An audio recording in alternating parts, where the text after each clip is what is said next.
Welcome back. Well, it's oil refining season in Nigeria, and with expectations of the Dangote Refinery coming on stream in December. Also, the federal government did say the Port Harcourt Refinery will take off also in December.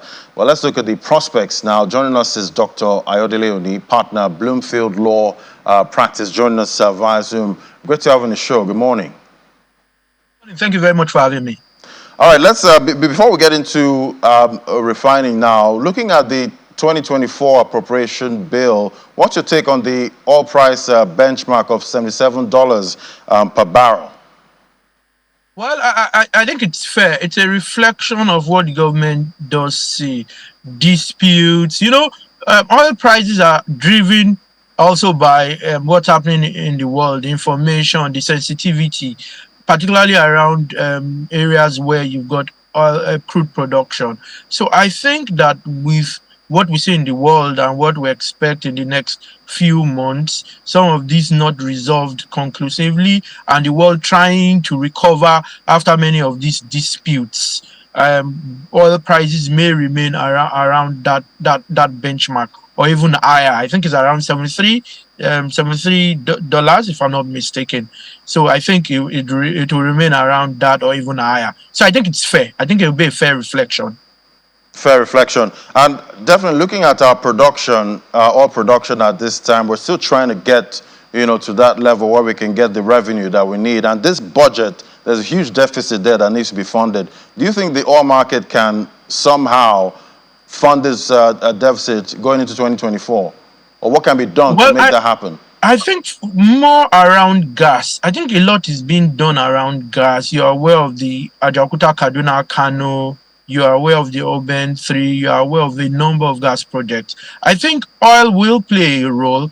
I think gas will begin to play a bigger role than it had played before now. I'm not saying it will play a bigger role than oil will for next year, but I think gas will play some role. I'm not sure that gap would necessarily be completely closed, but I think we'll make some progress, more than what we had made previously. That deficit would not be as huge as it appears now, ultimately, as long as government continues to do those reforms continue, and government does not only speak policy but also implement those policies around ensuring production increases. I see the commission doing a lot around increasing our production. Yes, I know there have been issues, and I think this month and last we've met our quota. So I think with that ability to meet our quota or to be able to supply around that, we should make sufficient progress, and that deficit should be closed. And another big story we got last week into this week, we see President Tinubu reappointed Mr. Mele Kyari as the NNPCL GCO. How do you see this development? Well, I think it'll be surprising to a lot of people, but I'm not very surprised because I think he's been very professional. You see that many heads of government, ministries, departments, and agencies usually get involved in politics.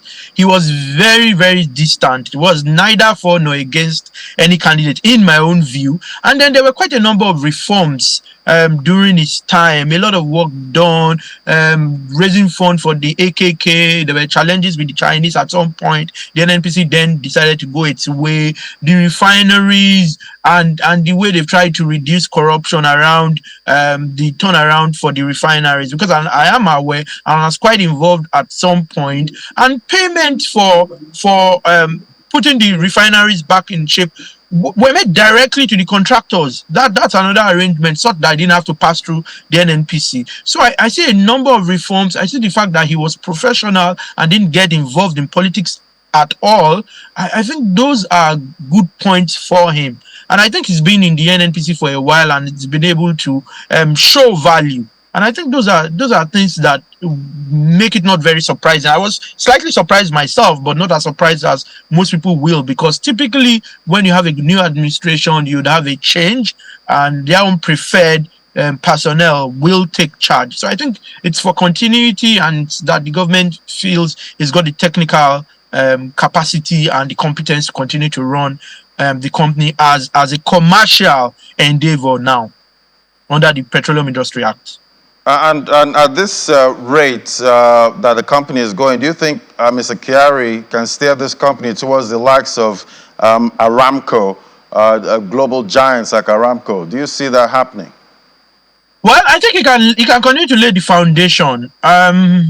He's probably got a few more years to retirement, if I'm not mistaken. So he can continue to lay the foundation. I'm not sure the NNPCL can compete with Aramco now, but I see a lot being done in terms of policy, in terms of ensuring that things get done properly and less political interference. Those are, and when you build institutions, even within a larger institution like the NNPCL, those are the building blocks for being able to compete with companies such as Aramco in the future.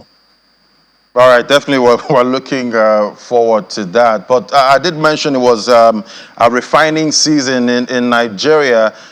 For you, we've got two deadlines now. We're seeing the Dangote Refinery is supposed to come on stream December. We're also seeing the Port Harcourt Refinery. Is this, are they coming online December? Is it realistic for you?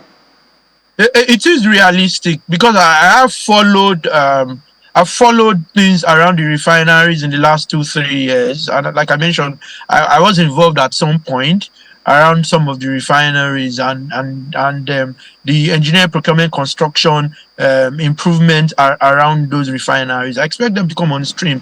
I think that there's a lot. The government is thinking a lot around adding value to our resources beyond reliance on our base resources. I think that's always where the advantage is. You don't want to export crude and then buy finished product at a much higher price. Then you are eroding value. You're losing capital and eroding value. You're taking jobs abroad. So I think there's a lot of action, and part of the reasons Mele Kyari would have been retained is to close out on many of these transactions and projects going on with the NNPC. You know, those refineries are subsidiaries of the NNPCL itself. So I see those coming on stream as with the target set. Well, which one do you see coming on stream first? Is it the Dangote Refinery or the Port Harcourt Refinery? I'm quite unsure about that. What are you putting your money on? Because I expect that the Dangote should come up before the Port Harcourt. All right, we'll definitely keep tracking to see which one wins and see if Dr. Oni actually gets it right. Thank you so much for coming on the show, Dr. Ayodele Oni, partner Bloomfield Law Practice. Thank you so much. Thank you very much for having me. All right, we'll take a breather now. AFEX Commodities Market Update is next. Do stay with us.